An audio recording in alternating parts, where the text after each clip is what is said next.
सास की जादुई शक्ति। कौशल्या ने एक रात सपना देखा।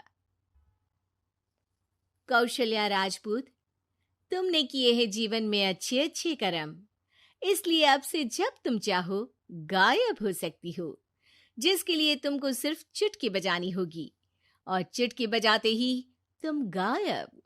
बस एक बात का ध्यान रखना, जहां तुमने कोई गलत काम किया तुमसे ये शक्ति वापस ले ली जाएगी। कौशल्या की नींद टूट जाती है। ये कैसा सपना था? गायब हो जाऊंगी मतलब? हे भगवान, कंबल ओढ़ के सो जाती हूँ, सपना कंबल के अंदर नहीं घुस पाएगा। कौशल्या डर के मारे कंबल ओढ़ के सो जाती है। सुबह कौशल्या मंदिर जाने लगती है। अरे बहू, जल्दी चल, भिखारियों को खाना भी तो खिलाना है। हाँ माँ जी, अभी आई। आज तो खीर और पूरी बने हैं, सब खुश हो जाएंगे। दोनों सास बहू कार से खाने का सामान लेकर मंदिर पहुंचते हैं और भगवान की आराधना के बाद मंदिर के बाहर बैठे भिखारियों को खाना खिलाने लगते हैं। दीदी, आप हर हफ्ते आते हो, इतना सारा करते हो हम लोगों के लिए। मैं आपके लिए रोज अलग से दुआ मांगता हूँ। ये तो फर्ज है हमारा।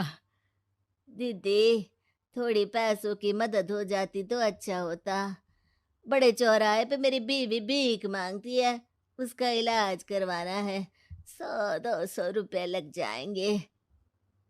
कौशल्या उसी वक्त भिखारी को 500 का नोट दे देती है और दोनों सास बहू वहां से लौटने लगती हैं। तभी कौशल्या को कोई शंका होती है। अब बहू रुक, तो मैं अभी आई। कौशल्या वापस वहीं जाती है तो देखती है कि भिखारी वहां है ही नहीं। कौशल्या को रात का सपना याद आता है। वो चुटकी बजा के गायब हो जाती है और सीधे भिखारी के पास पहुंचती है, पर भिखारी को वो दिखाई नहीं देती। कौशल्या देखती है कि भिखारी उन पैसों से शराब खरीद रहा है और कौशल्या उसे वहीं एक चाटा मारती है। अरे कौन है बे? एक और चाटा पड़ता है। अरे कौन है? कौन है? हिम्मत है तो सामने आओ। भिखारी को झूठ बोलने पर तड़ातड़ चांटे पड़ते हैं। वो वहां से भाग खड़ा होता है। कौशल्या चुटकी बजा के वापस बहू के पास आ जाती है और मन ही मन सोचती है, ऐसे तो मैं कितने गलत काम रोक सकती हूँ, कितनी ताकतवर हूँ मैं, किसी को पता भी नहीं चलेगा। सासू माँ, आप क्या सोच रही हो? अब कुछ नहीं, कुछ भी तो नहीं। ठीक है, मुझे ना थोड़े पैसों की जरूरत थी। मेरे कजिन भाई है ना, उनकी तबीयत थोड़ी इधर उधर हो रही है। वो तो खुद से नहीं कहेंगे कि पैसे दे दो, पर बहन होने के नाते मेरा तो फर्ज बनता है ना कि भाई की मदद करूं। अरे हाँ हाँ, ले जाना पैसे। पैसे इसीलिए तो कमाते हैं कि जरूरत में काम आ सके। घर पहुंच के कौशल्या अपनी बहू को 10,000 रुपए दे देती है। कब जाएगी तुम मायके? कल शाम की ट्रेन है। दोनों काम में लग जाती हैं। तभी काम वाली दीदी वहां आती है। आज ना मैं आप लोगों के लिए पनीर बनाऊंगी। ठीक है, मंगवा लेती हूँ पनीर। पड़ोस की दुकान वाला पनीर दे जाता है और काम वाली बाई पनीर से रेसिपी बनाने लगती है। आज अपनी सुपर पावर काम वाली बाई पे ट्राई करती हूँ, देखूं तो सही किचन में करती क्या है ये। सास चुटकी बजा के गायब हो जाती है और किचन में पहुंचती है। बाई को खबर भी नहीं है कि कौशल्या भी किचन में ही है। आज तो मैं भी पनीर की सब्जी बनाऊंगी रात को अपने घर, और थोड़ा सा घी भी रख लेती हूँ। वैसे भी कौशल्या बुढ़िया खा खा के मोटी हो गई है। कौशल्या बाई की चोरी पकड़ लेती है और गुस्से में बाई की चोटी ऊपर उठा देती है। बाई को समझ भी नहीं आता कि उसकी चोटी खड़ी कैसे हो गई। वो डर के मारे चीख पड़ती है। बहू भागते हुए किचन में आती है। अरे क्या हुआ? ये तुम्हारी चोटी खड़ी कैसे है? करंट लग गया है क्या?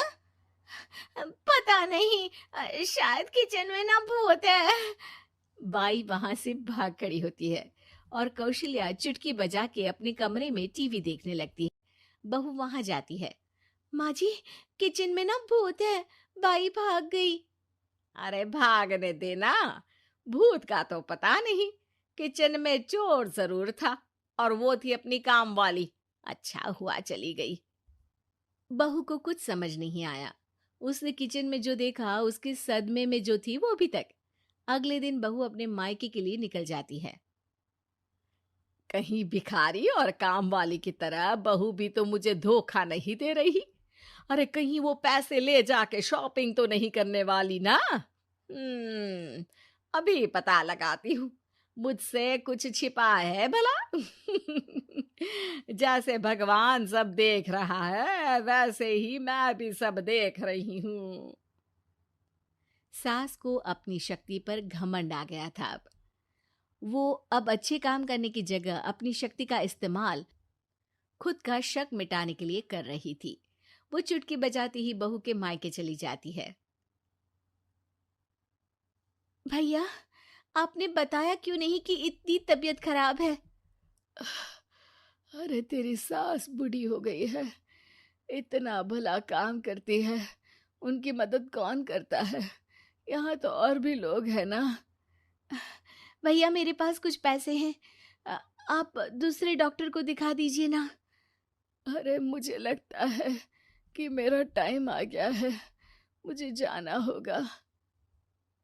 कमरे में भाई की आत्मा को लेने यमदूत आ चुके थे। कौशल्या भले ही किसी को नहीं दिख रही थी, पर यमदूत ने उसे देख लिया। यही आत्मा है शायद, परछाई दिख रही है, पहले ही तैयार खड़ी है। अरे आप कौन हो? यमराज का नाम सुना है? हैं? आप यमराज हो क्या? नहीं, हम उनके यहाँ जॉब करते हैं, आत्मा उठा के ले जाते हैं डिलीवरी वाले। चलो अब तुम्हारा टाइम पूरा हो गया। अरे आप शायद ना वो बिस्तर पर पड़े आदमी की आत्मा को लेने आए हो। मैं तो बस यहाँ देखने आई थी कि मेरी बहू कहीं मुझसे पैसे लेकर शॉपिंग करने तो नहीं चली गई ना। मतलब तुम्हारे पास शक्ति है गायब होने वाली? हाँ। तुम ऐसे तुच्छ काम में उपयोग कर रही हो ऐसी दिव्य शक्ति का। अब तो तुमको ही लेके जाऊंगा। अरे नहीं नहीं, कल मुझे किटी पार्टी में भी तो जाना है। अब नरक में ही करना किटी पार्टी। नहीं नहीं नहीं। 3 बार नहीं क्यों बोल रही हो? टीवी सीरियल चल रहा है क्या एकता कपूर का? अरे प्लीज मुझे जाने दो। आप तो उस बीमार आदमी की आत्मा को लेने आए थे ना। गलत डिलीवरी करोगे तो यमराज डांटेगा ना। बात तो सही कर रही हो, पर हमको उस पे दया आ गई। अभी उसकी उम्र ही क्या है, पर कुछ तो लेके जाना पड़ेगा ना। एक काम करो, अपनी शक्ति दे दो, गायब होने वाली। हैं? अरे क्यों? तुम पृथ्वीलोक का भ्रष्टाचार रोक सकती थी, चोरी रोक सकती थी, अरे कोरोना रोक सकती थी, पर तुमने अपनी बहू की जासूसी करना शुरू कर दिया। अरे लेकिन किंतु परंतु। यमदूत सास की शक्ति लेके वापस चले जाते हैं। कौशल्या की परछाई हवा से नीचे गिरती है और जमीन पे आते आते कौशल्या का शरीर सामने आ जाता है। अरे लग गई, कितने ऊपर से फेंका। माँ जी, आप यहाँ ऊपर से कैसे गिरी? अरे समधन जी, आप अचानक कमरे में। सब घबरा जाते हैं। सास बहू को सारी बात बता देती है। ये लो आपके 10,000 रुपये। आपको मुझ पे इतना भी भरोसा नहीं है? अरे बहन, मुझे दर्द नहीं हो रहा है, अब अचानक से सब अच्छा होने लगा है। अरे तो फिर बिस्तर से उठ जाओ और मुझे लेटने दो।